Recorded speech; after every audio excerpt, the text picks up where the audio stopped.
President-elect Trump has said that he will end the Ukraine war within 24 hours. Ukraine would have never happened. I talked to Putin a lot. Nobody knows quite what he means by that, and probably he doesn't either. I think that we can work out something that's good for both sides. We do know that he has appointed Keith Kellogg as his special representative on Ukraine and Russia.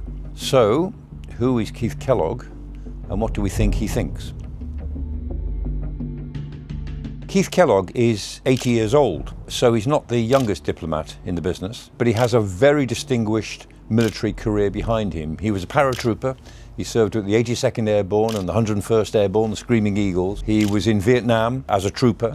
He served in the First Gulf War. Nobody would doubt his military credibility or the fact that he was a thoughtful and careful military officer. I lived service. I understand sacrifice.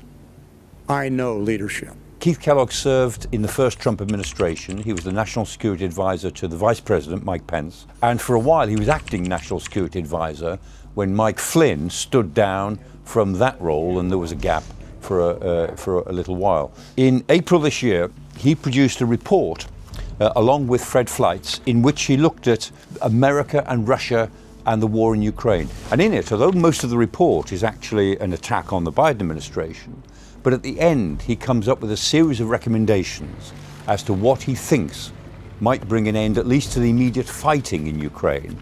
And that's the best indication that we are going to have this side of the 20th of January as to what the thinking of the Trump administration may be when it comes into office.